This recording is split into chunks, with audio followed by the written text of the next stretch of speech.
Hello friend, good evening. मैं सुरेंद्र कुमार काला आप सभी का हार्दिक अभिनंदन करता हूं आपके अपने YouTube channel unique study point पर।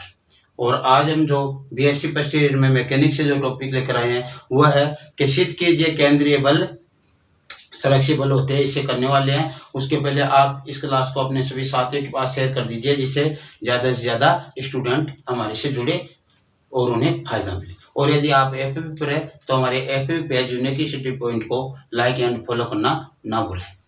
तो चलो हम आगे बढ़ते हैं आज की क्लास की तरफ। क्या सिद्ध करना हमें कि सिद्ध करिए केंद्रीय बल संरक्षित बल होता है। तो सबसे पहले हमें केंद्रीय बल की क्या देनी है, परिभाषा देनी है। क्या देनी है? केंद्रीय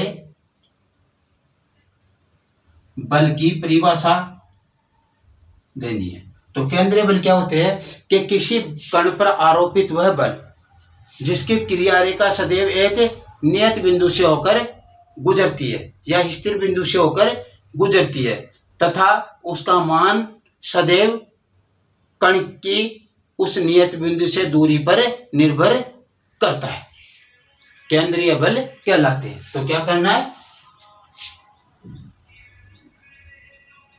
किसी कण पर आरोपित वह बल जिसकी क्रिया रेखा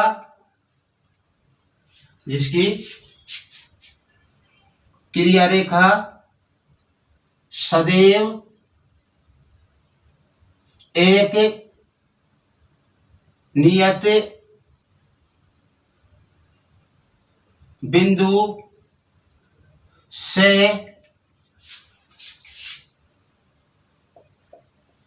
होकर गुजरती है तथा उसका किसका? उस बल का तथा उसका परिमाण सदैव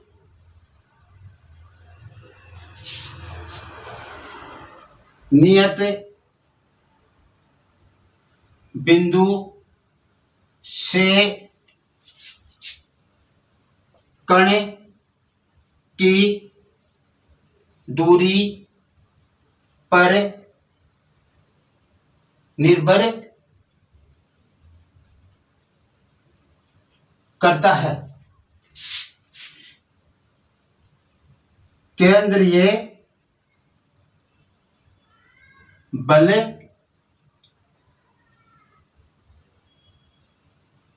कहलाता है। क्या है? देखो, केंद्रीय बल की परिभाषा कि कोई कण है उस पर आरोपित वह बल। केंद्रीय बल कौन सा बल है कि किसी कण पर आरोपित करने पर उस बल की क्रिया रेखा सदैव क्या होती है? सदैव एक नियत बिंदु से होकर गुजरती है, उस नियत बिंदु से होकर उसकी क्रिया रेखा गुजरती है तथा उस बल का परिमाण है सदैव उस नियत बिंदु और कण की दूरी के ऊपर निर्भर करता है। यानी कुल मिलाकर बात यह है, यह केंद्रीय बल दूरी पर निर्भर करता है, नियत बिंदु और कण की दूरी पर, यानी दूरी पर निर्भर करता है। अब इनका हम एग्जाम्पल ले तो एग्जाम्पल के तौर पर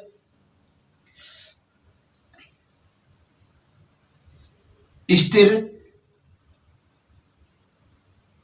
वैद्युत बल, स्थिर वैद्युत बल जैसे कूलॉम बल की बात कर ले हम, वो क्या हो जाएगा?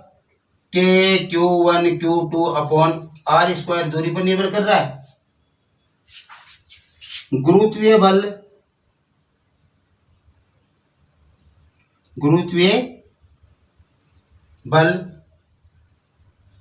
बल क्या होता है? Gm1 m2 upon R²। ये भी क्या करता है? दूरी पर निर्भर करता है। तो ये केंद्रीय बल के क्या है? एग्जाम्पल है। हमने ये कर लिए। अब आगे हम क्या ऐसा पथ लेंगे केंद्रीय बल के अधीन जिसमें गति हो रही हो, केंद्रीय बल के अंतर्गत गति हो रही हो, ऐसा पथ लेंगे और हम सिद्ध करेंगे कि किसी भी पथ पर जाने से हमें उस पथ पर कोई निर्भर नहीं करता। यह ऐसा ही तो कहा गया था संरक्षी बल में। संरक्षी बल की यदि परिभाषा उसमें सिद्ध हो जाती है तो हम केंद्रीय बल को संरक्षी बल सिद्ध करने में समर्थ हो जाएंगे। तो देखो क्या है, हम एक पथ बनाते हैं इस प्रकार से। देखो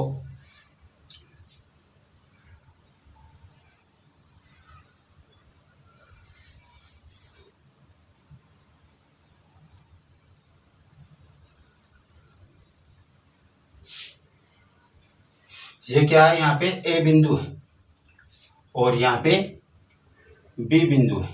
ये पथ अपना यानी पाथ नंबर 1 है और ये पथ नंबर 2। ठीक है, ए से बी तक दोनों क्या 1 और 2 है, तो ये तो 2 नंबर पथ है और ये 1 नंबर पथ है। अब हमने क्या किया, यहां ओ बिंदु से इसको इधर मिला दिया यहां पे और ओ बिंदु से इसको इधर मिला दिया यहां पे। यहां से हमने ये चाप काट दिया, ये चाप इसको पी और क्यू बिंदु पर काट रहा है। 1 नंबर पथ को तो पी पर और 2 नंबर को क्यू पर। ये क्या ओ बिंदु से इसकी क्या त्रिज्या है इस पथ की, तो ये ओ है। एक दूसरा चाप और बनाते हैं,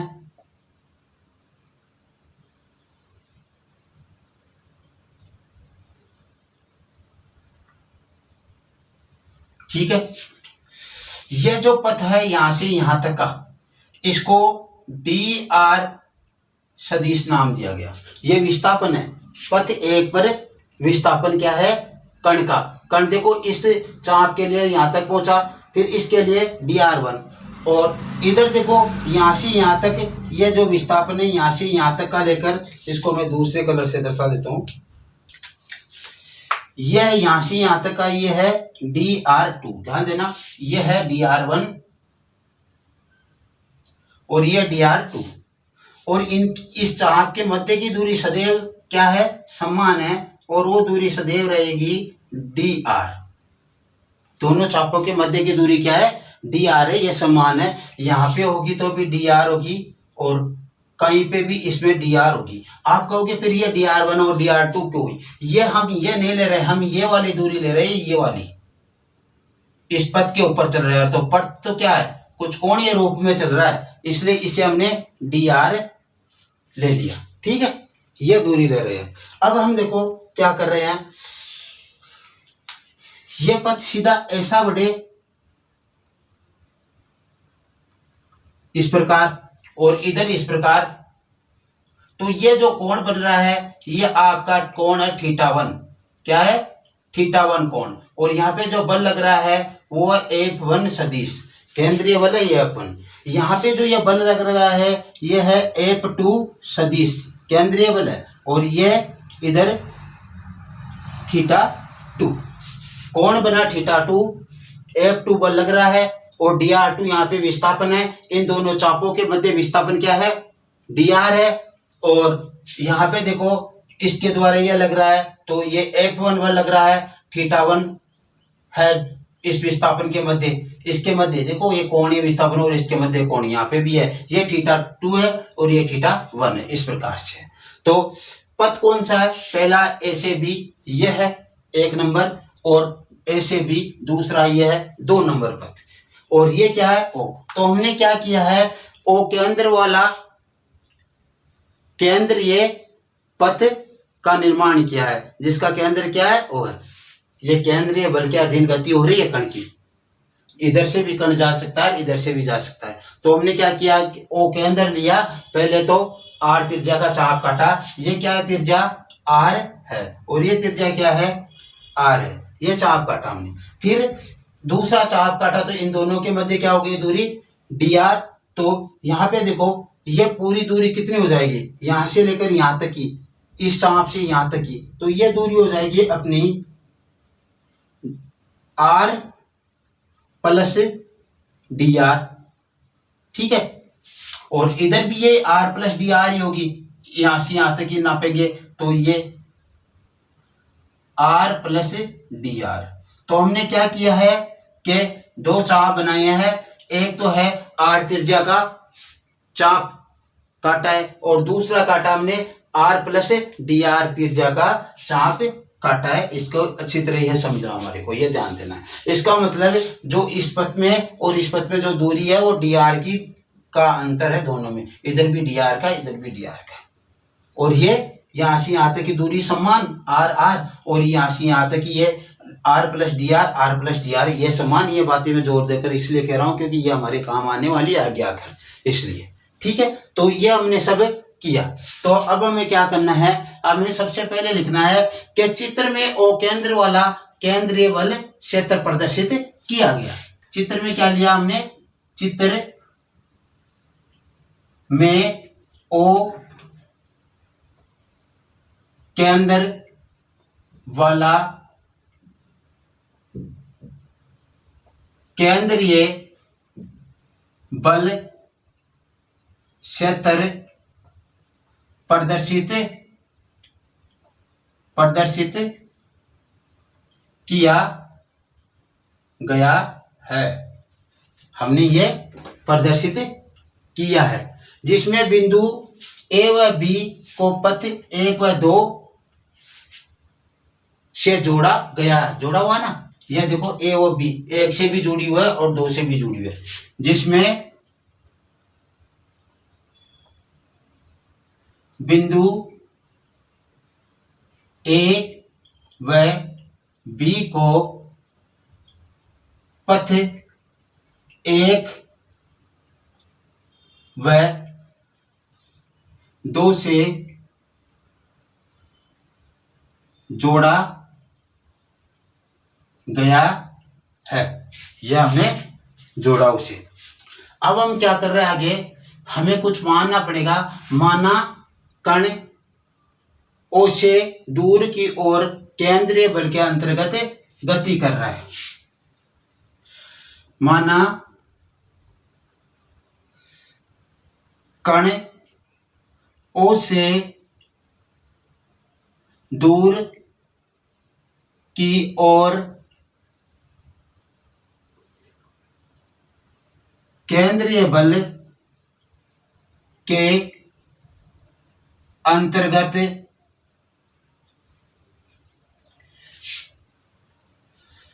पथ 1 व 2 में से किसी के अंतर्गत, किसी के अनुदिश गति कर रहा है। 2 में से किसी के अनुदिश गति कर रहा है। किसी पथ के अनुदिश ले लेना।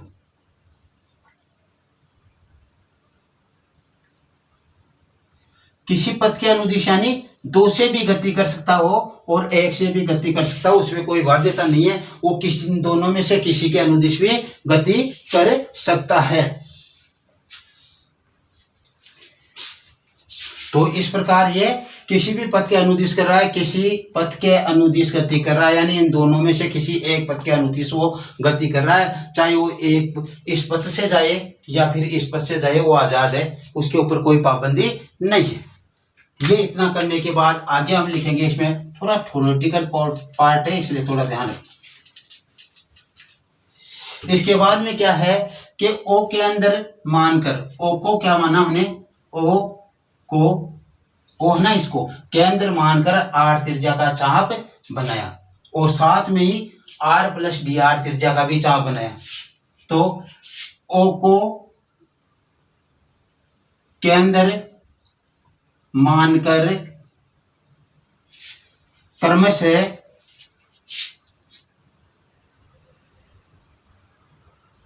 आर व आर प्लस डी आर त्रिज्या के दो चाप खींचे, तो चाप बनाइए या चाप खींचे। ये आर त्रिज्या वाला तो ये है, और आर प्लस डी आर वाला ये ऊपर वाला, इसमें डी आर और मिल जाएगी क्योंकि इसकी दूरी बीच के क्या है, दोनों की बीच के डी आर है। तो ये हमने क्या बना लिया है, दो चाप बना लिए। ये चाप ही तो है ना, ठीक। दोनों पत्तों को काट रहे हैं। अब ये देखो यहाँ पे काट बिंदु कौन कौन से है, पी और क्यू है। ये देखो पी और क्यू, तो इनका जिक्र करेंगे हम। तो सबसे पहले माना पथ 1 व 2 पर काट बिंदु, माना पथ 1 व 2 पर काट बिंदु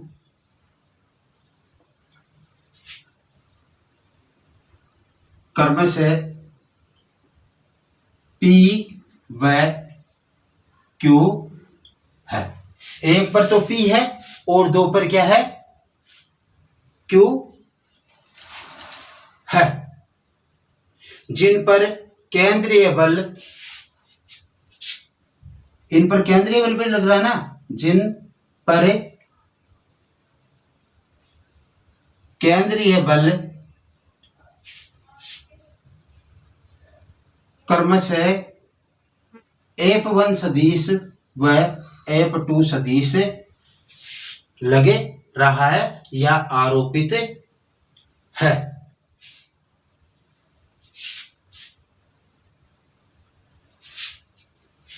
F1 सदिश व F2 सदिश है। अब आगे हम क्या कर सकते हैं, आगे हमने इसके विस्थापन के लिए बातें करनी है, तो वो भी हम साथ के साथ इसमें लिख सकते हैं। क्या लिखेंगे कि पथ 1 व 2 के चापों के मध्य विस्थापन क्रमशः पथ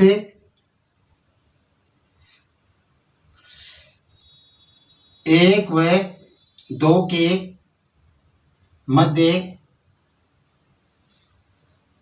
कण का विस्थापन क्रमशः कौन कौन सा है। देखो पथ 1 के अनुदिश तो ये है, के अनुदिश ले लेना, के अनुदिश कण का विस्थापन क्रमशः dr1 सदिश व dr2 सदिश है। ये देखो इसके अनुदिश तो dr1 है और इसके अनुदिश dr2 है, तो ये हमने ले लिया, ये विस्थापन है dr1 सदिश व dr2 सदिश। अब इस पथ पे किया गया कार्य की बात करें, हम कार्य की बात करें कि चाप के मध्य यहाँ से यहाँ तक जाने में जो कार्य किया गया है और यहाँ से यहाँ तक जाने में जो कार्य किया गया है उसकी बात करें, तो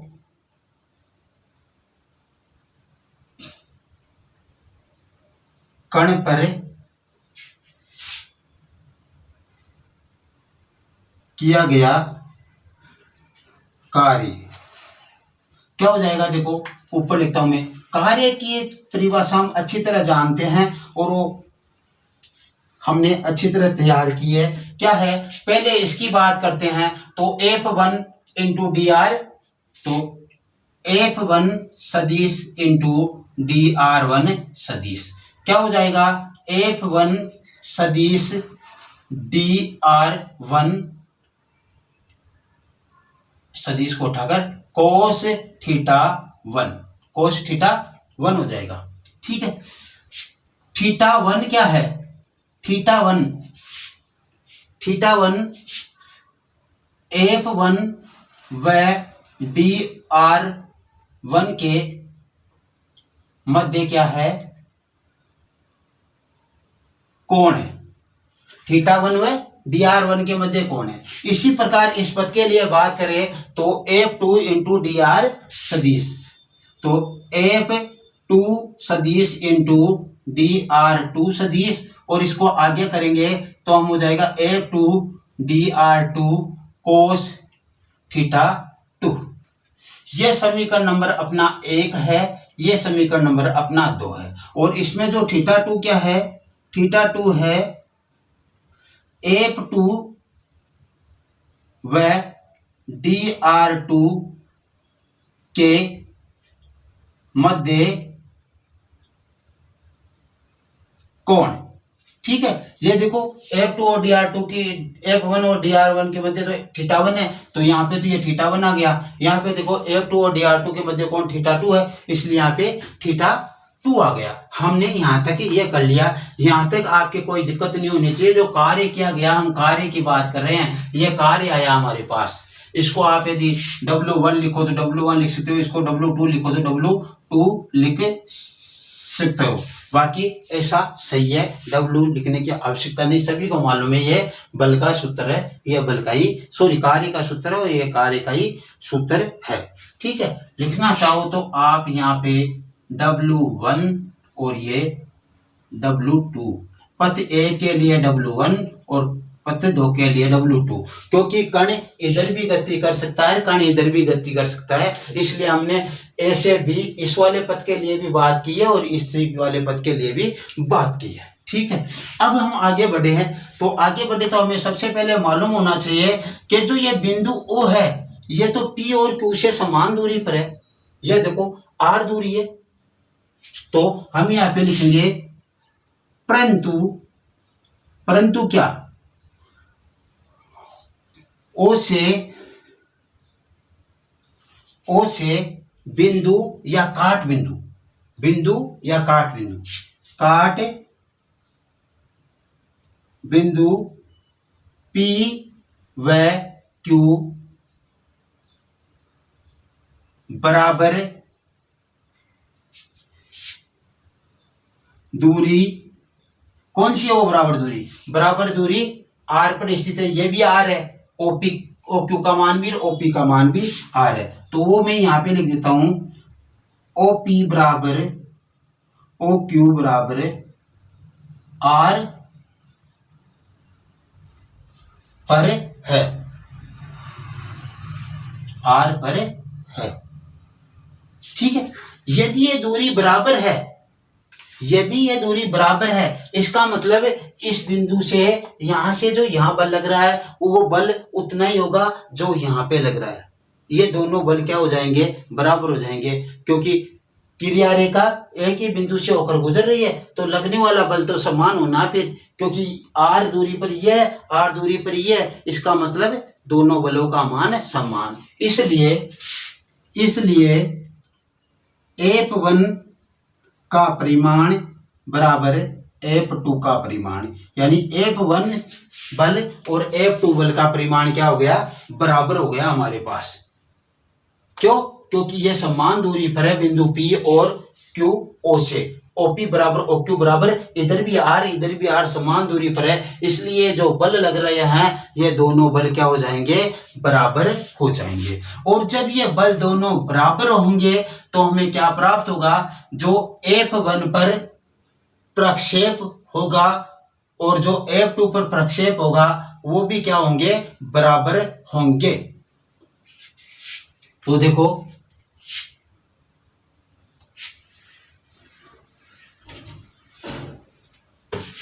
क्या लिखना आगे, प्रक्षेप के बारे में बात कर रहे हैं हम। F1 पर dr1 का प्रक्षेप तथा F2 पर dr2 का प्रक्षेप बराबर है, अतः F1 पर dr1 तथा F2 पर dr2 का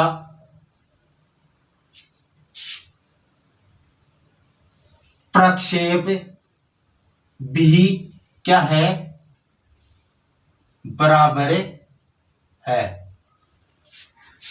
ये भी बराबर होंगे।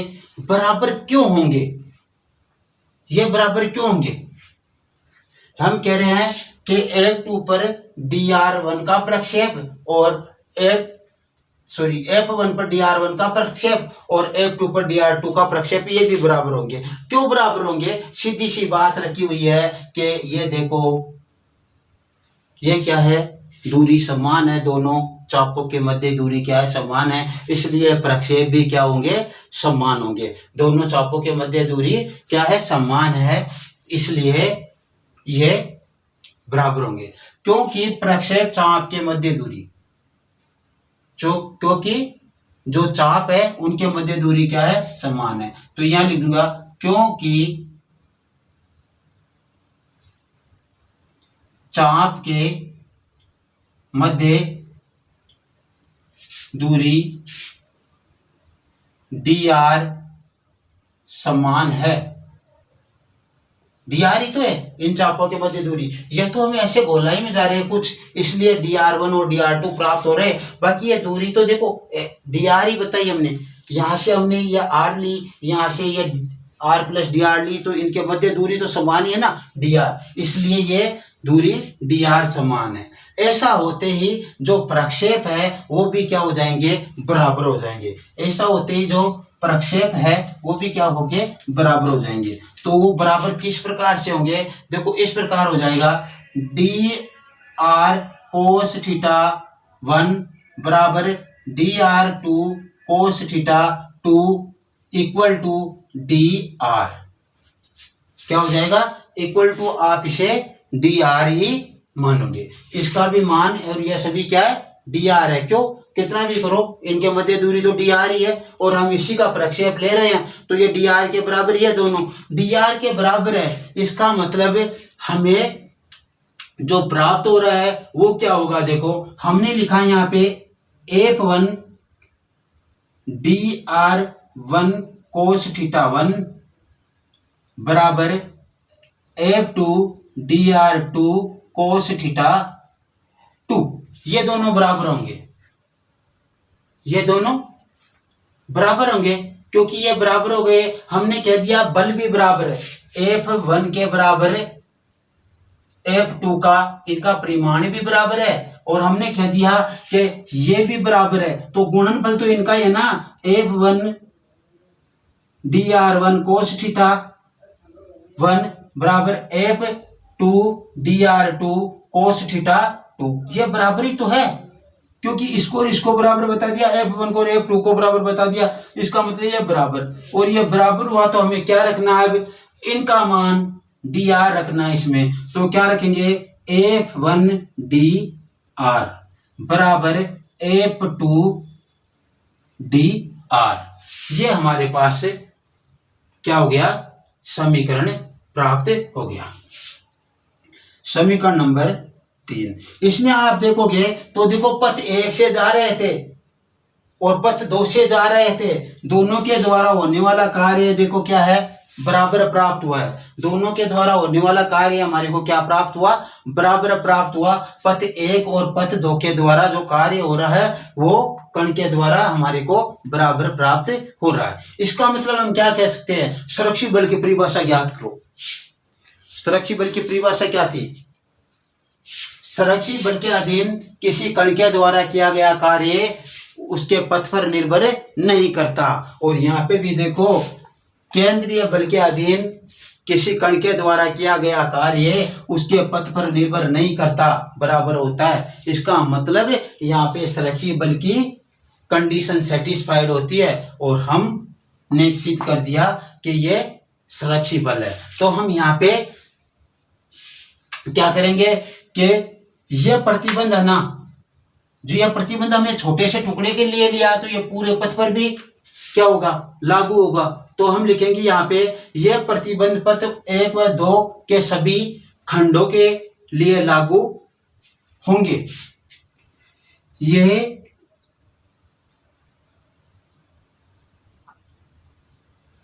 प्रतिबंध पथ 1 व 2 के सभी खंडों या भाग के लिए लागू होगा। इसका मतलब क्या हुआ? सभी इसके लिए लागू होगा। इसका मतलब यह है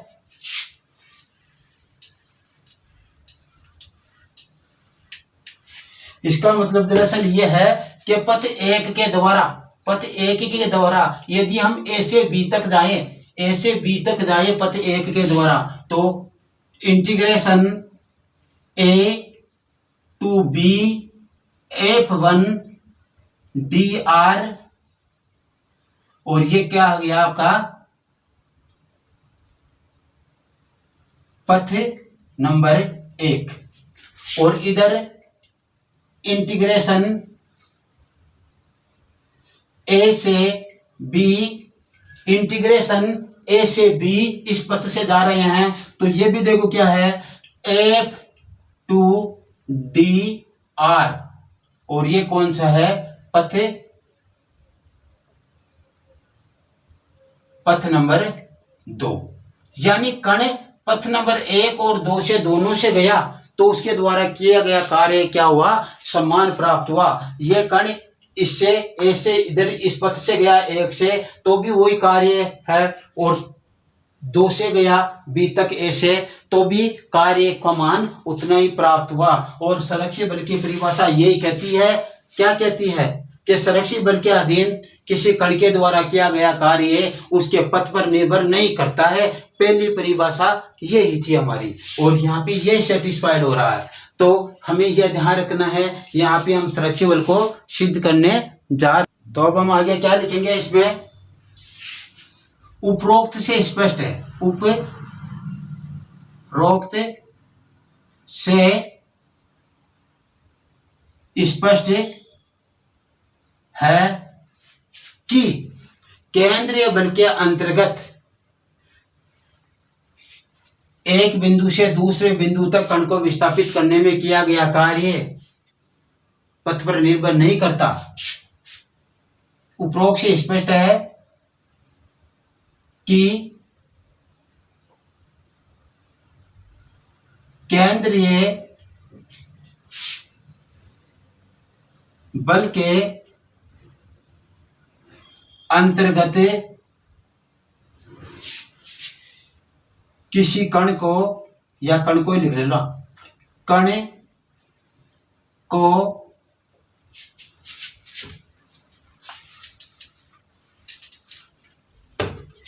एक बिंदु से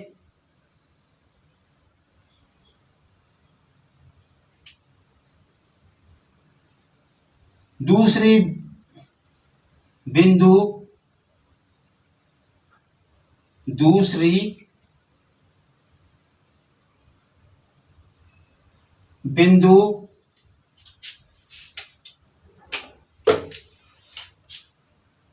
तक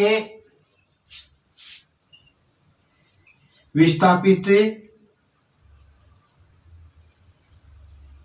करने में किया जाने वाला कार्य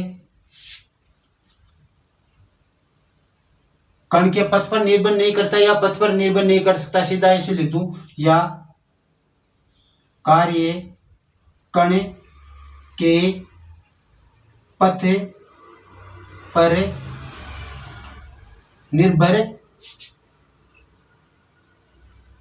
नहीं करता है। क्या है? उपरोक्त स्पष्ट है कि केंद्रीय बल के अंतर्गत किसी कण को एक बिंदु से दूसरे बिंदु तक, इधर देखो यहां से यहां तक विस्थापित किया, इधर यहां से यहां तक विस्थापित किया, दोनों पथ पर अलग अलग, एक बिंदु से दूसरे बिंदु तक विस्थापित करने में किया गया कार्य किसके अंतर्गत कर रहे हैं? केंद्रीय बलों के अंतर्गत कर रहे हैं। किया गया कार्य उसके पथ पर निर्भर नहीं करता, अर्थात किया गया कार्य समान होता है, तो पथ पर निर्भर नहीं करता। और यही बात कह रहा था कौन सा? संरक्षी बल। अतः हम कह सकते हैं केंद्रीय बल संरक्षी बल होते हैं। इधर लिख दूं, यहां पे लिख देता हूं, अतः स्पष्ट है कि केंद्रीय बल सुरक्षी बल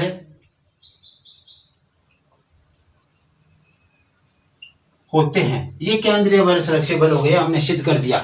यहाँ पे ये भी लिख देता है, सिद्ध होता है कि केंद्रीय बल सुरक्षा बल होते हैं। तो आज की क्लास में इतना ही। यदि ये क्लास आपको पसंद आई हो तो आप इसे शेयर कीजिए और वीडियो को लाइक कीजिए, और यदि चैनल को सब्सक्राइब नहीं किया तो सब्सक्राइब कीजिए, और यदि आप एपीबी पर हैं तो हमारे APB page unique study point को शेयर एंड फॉलो जरूर कीजिए। Okay, thanks.